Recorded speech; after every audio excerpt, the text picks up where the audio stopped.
How did a single oil tanker and like 3 diplomatic meetings potentially inflict more damage to the United States' strategic position in the Middle East Yeah. than an entire arsenal of ballistic missiles? I mean, it sounds like a riddle, right? But Yeah. if we actually follow the breadcrumbs in our sources today, it is exactly the reality we're looking at. Yeah, it's wild. So welcome to today's deep dive. We are really thrilled to have you with us. Our mission today is to unpack a single, highly provocative geopolitical analysis article from Patreon. Yeah, it's a fascinating piece. It really is. The piece is titled China Desnuda, ee.uu, which roughly translates from Spanish to China Exposes the U.S. Right. And we're dissecting this rapidly unfolding, incredibly tense geopolitical crisis in the Strait of Hormuz. We're talking about a U.S. naval blockade, a single sanctioned oil tanker linked to China called the Star Reach, and what the author basically describes as a massive real-time shift in global power dynamics.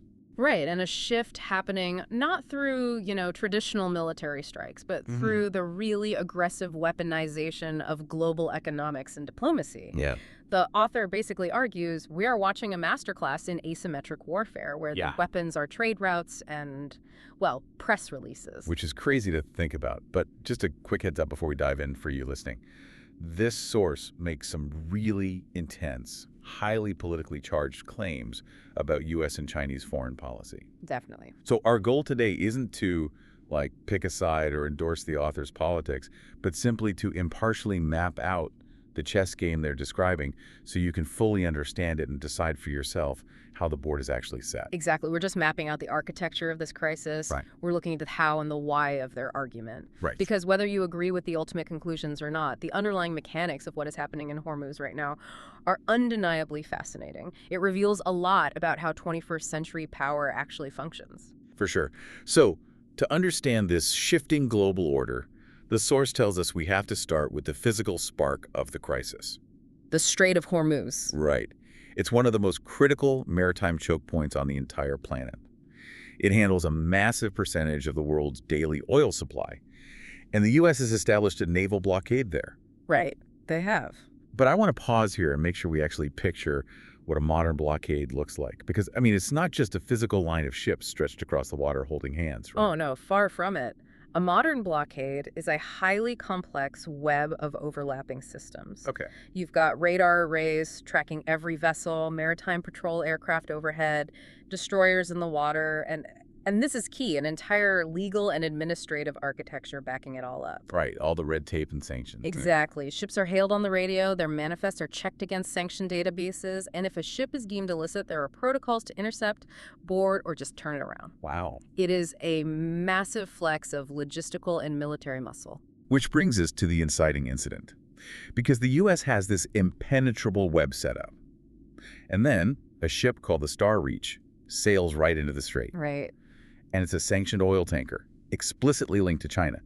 And the author emphasizes a very specific detail here, which is that the U.S. knew about this specific ship. They absolutely did. The legal architecture we just talked about was designed specifically to stop it from operating freely in international commerce. But the ship passes through. Without a single consequence. Right. Nothing happens. And that lack of consequence is the absolute crux of the author's argument.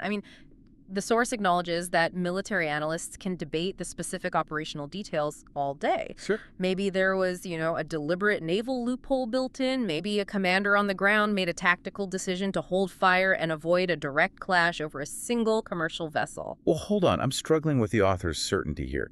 Couldn't this just be standard de-escalation? How do you make... Well, nobody actually wants a shooting war like a kinetic incident where actual missiles are flying over one oil tanker. Yeah. So couldn't China just have gotten lucky that a U.S. commander blinked? The author aggressively rejects the idea that this was luck. Really? Why? Well, think of it this way. Actually, it's kind of like, think of a bouncer at a wildly exclusive club. Okay, yeah. He's got the velvet rope, he's checking IDs, turning people away, and then a VIP who's explicitly on the banned list just casually unhooks the rope and walks right past him. Right past him, yeah. The bouncer knows he's banned, but decides it's just not worth the physical altercation to tackle him. Yeah. Isn't that just slipping through the cracks? It's a great analogy, but the author's point is that if the bouncer lets the band VIP in while everyone else in line is watching, the physical altercation doesn't matter anymore. Oh, because everyone saw it. Exactly. The authority of the bouncer is instantly shattered. Everyone shivering in line now knows the rules don't apply evenly, and the bouncer's power is just an illusion. Wow. Okay, I see what you mean. The author's core thesis is this: a blockade that cannot be enforced against a sanctioned ship linked to the world's second largest economy is simply not a blockade. It is a declaration. A declaration of the limits of U.S. power. Yes, because in great power competition, global perception frequently matters much more than local operational reality. Right.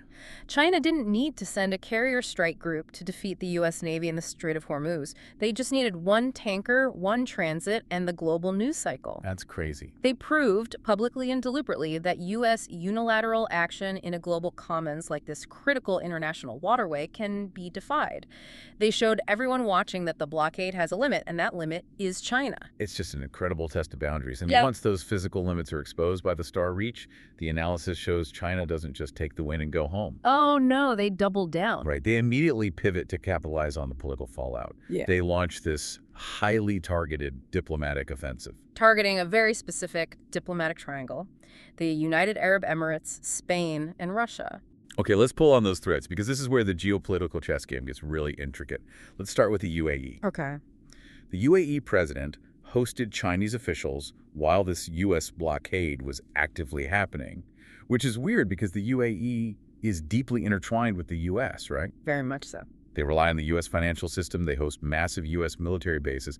So what possesses Abu Dhabi to take a meeting with Beijing at a time like this? Pure economic survival. I mean, the UAE's economy depends entirely on an open Strait of Hormuz to export their energy to global markets. Right. If the ships can't move, they don't get paid. Exactly. So the U.S. blockade is actively creating massive economic disruption for them. And China steps in with a very calculated, transcendent message. What do they tell them? China essentially tells Abu Dhabi, look, we see your vulnerability. The U.S. is the country controlling the physical obstruction of your economic lifeline. But we, China, are offering diplomatic opposition to protect your long-term economic interests. Man, China is driving a wedge straight into the UAE's risk calculus there. They really are. And the author points out an uncomfortable truth for Washington here. When the country causing the blockade is your security partner, and the country offering to help resolve it is your primary economic partner. Your loyalty starts to shift. Exactly. Your long-term strategic alignment begins to shift at the margins. And marginal shifts in the alignment of Gulf states have enormous consequences for the U.S. strategic position in the Middle East.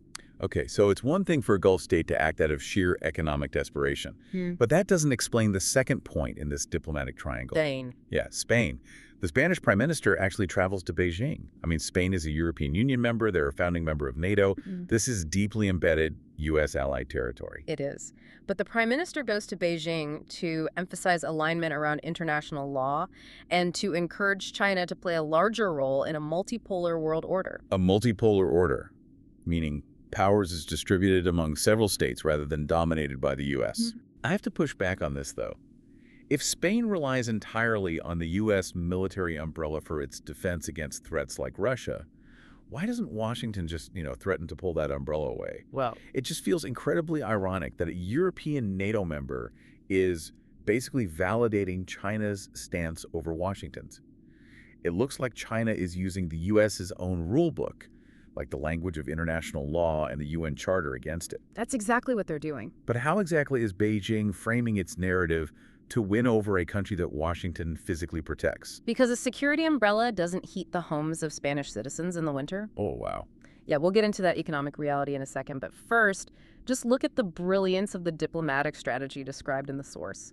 China isn't acting like a rogue state threatening violence. Right. They're actively inserting themselves into a political conversation that is already happening in places like Brussels, Berlin, and Paris. Meaning Europe is already frustrated.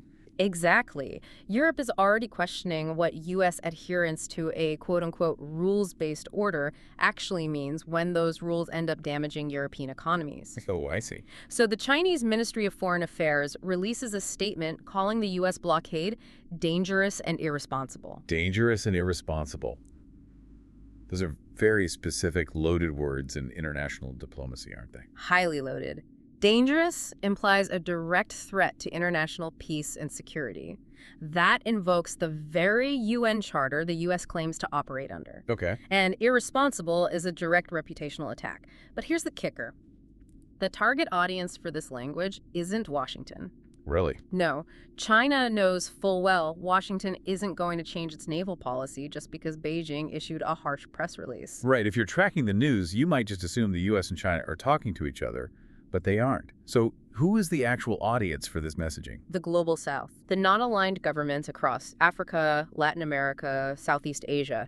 These are countries that have spent decades receiving, as the author puts it, sermons from Washington about adhering to international rules. Right. Responsible state behavior and all that. Exactly. And many of these nations carry deep historical grievances about U.S. interventions or economic sanctions. So China is playing to the gallery. Big time.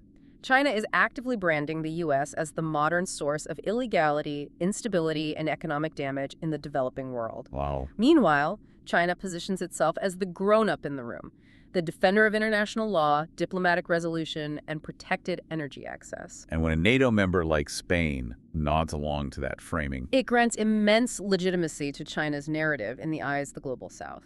that makes a lot of sense. Yeah. And then there's the third point of the triangle, Russia.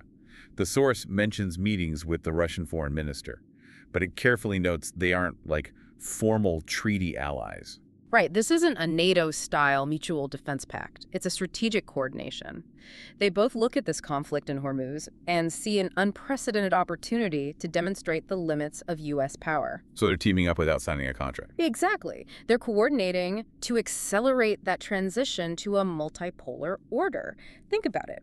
You have the UAE representing Gulf energy security, Spain representing European institutional legitimacy, and Russia representing Eurasian strategic weight. It's a massive coalition. It is a formidable, informal, diplomatic coalition actively working to undermine the U.S. position. Okay, so we have this diplomatic coalition forming, but I'm still stuck on the allies. Yeah.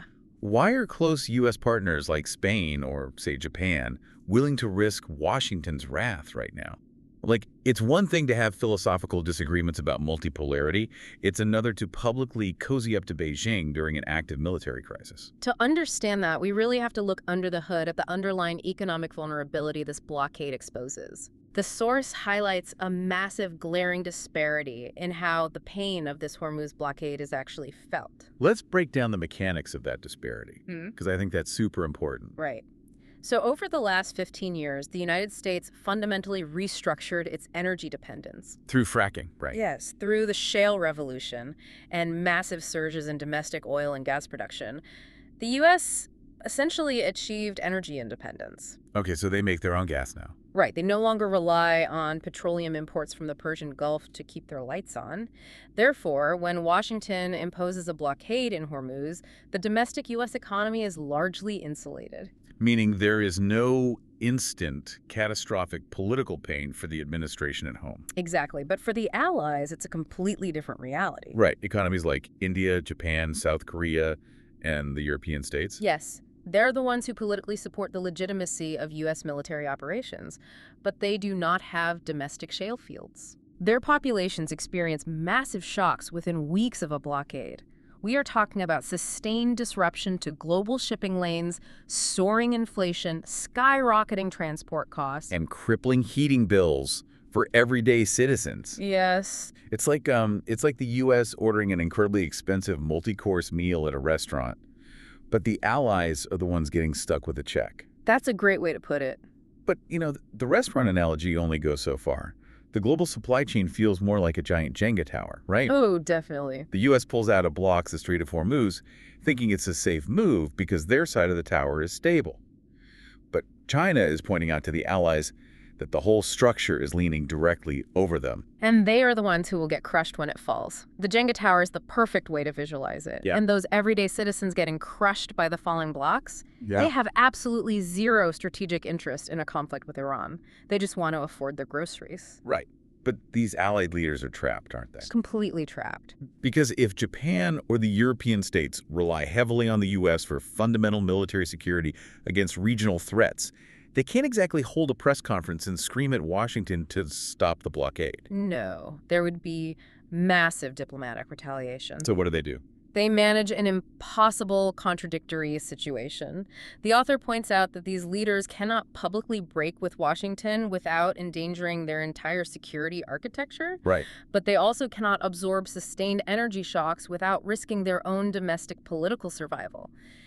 If your citizens can't afford to heat their homes, you get voted out of office immediately. So true. So they apply intense, immense pressure through private back channels. Pressure that never makes it onto the evening news. Exactly. It will never appear in a White House press release. But it is a massive, growing tidal wave of pressure that shapes every single operational decision the U.S. military makes in the Gulf. And this is where China comes in. Yes, according to the source, China's genius here is that they completely understand this invisible pressure structure. So China is exploiting that massive gap between what the allies are forced to say in public and what they are. Like screaming into the phones in private. Yes. China's entire diplomatic offensive, all the meetings, the lofty rhetoric about international law, it's engineered to give these allied governments political cover. Political cover. When the Spanish prime minister goes to Beijing and praises multilateralism, he's sending a signal to all the other allied governments. He's saying, look, public dissent against U.S. economic policy is legitimate, and you have European company. That is so smart. China's giving them a pressure valve to push back against the blockade without formally breaking their security treaties with the U.S. Exactly. It's a remarkably sophisticated way to undermine a military operation without ever touching a weapon. Which brings us to the end game. With China stepping in, allies quietly panicking about inflation, and the Star Reach proving the blockade is physically porous. How does the author see this crisis actually resolving? Well, the source outlines 3, what they call honest trajectories for how this ends. Okay, let's look at each one. Trajectory 1. The blockade is maintained exactly as is. The U.S. Navy keeps physical control of the strait. Okay. But the diplomatic costs for the U.S. alliances accelerate drastically. The Gulf states privately communicate their deep discomfort, European economies bleed, and the post-crisis world looks significantly more multipolar. With China successfully claiming all the credit for defending international law and free trade. Exactly. But can the U.S. really just absorb that diplomatic bleed forever? Basically, they win the tactical battle of holding the water, but they lose the strategic war for global influence. Right, it's a Pyrrhic victory. Makes sense. Okay, what's trajectory 2? Trajectory 2 is the nightmare scenario.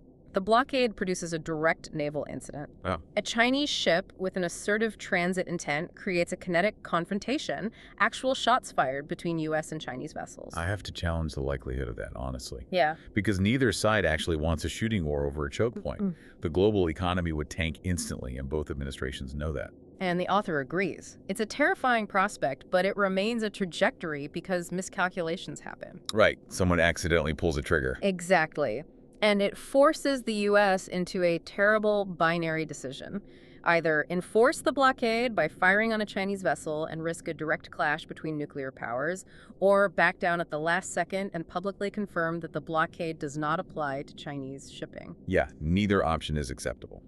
So option 1 is a slow strategic bleed for the U.S., and option 2 is a potential global catastrophe that nobody wants. Right. What is trajectory 3? Trajectory 3 is the silent modification. The silent modification. Yes, the Allied economic pressure, all those back-channel complaints about inflation, the leaning Jenga tower we talked about forces Washington's hand. Okay. So the U.S. officially goes to the podium, cameras rolling, and claims the blockade is working perfectly as designed. Of course. But quietly, behind the scenes, they alter the rules of engagement, they narrow the scope of the restriction, they allow energy flows to partially resume to relieve the pressure on their allies. Wait, isn't that just a humiliating retreat disguised as a victory? Yes, but it is the ultimate face-saving measure. The blockade stays in place in name only, the allies get their oil, and China quietly claims victory through multilateral pressure without having to fire a single shot. Wow.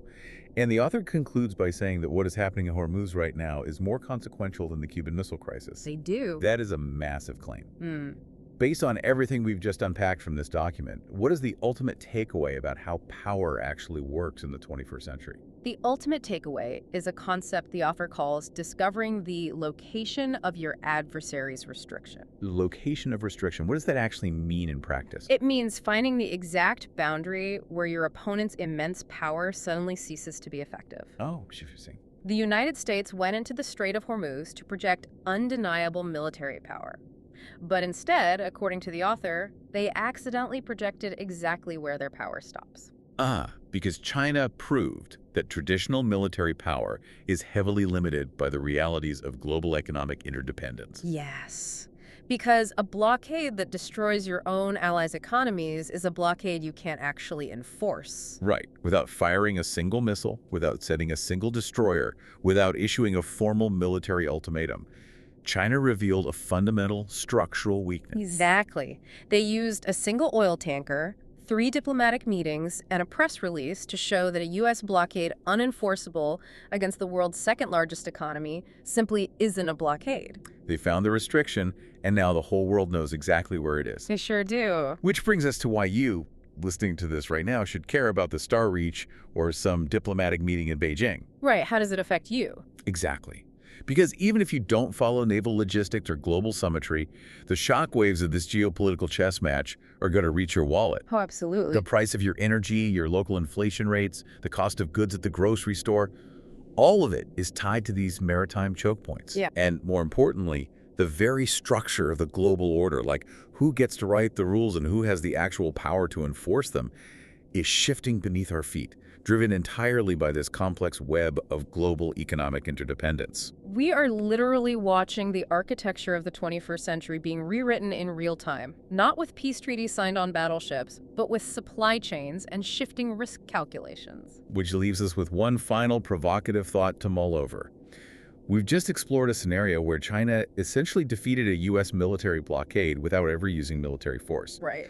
They used economic leverage and diplomatic maneuvering to render a hard power tactic completely useless. Yeah, they did. So, if traditional military blockades can be completely neutralized by complex global supply chains and the economic vulnerabilities of your own allies, what does the future of global warfare actually look like? It's a huge question. Right.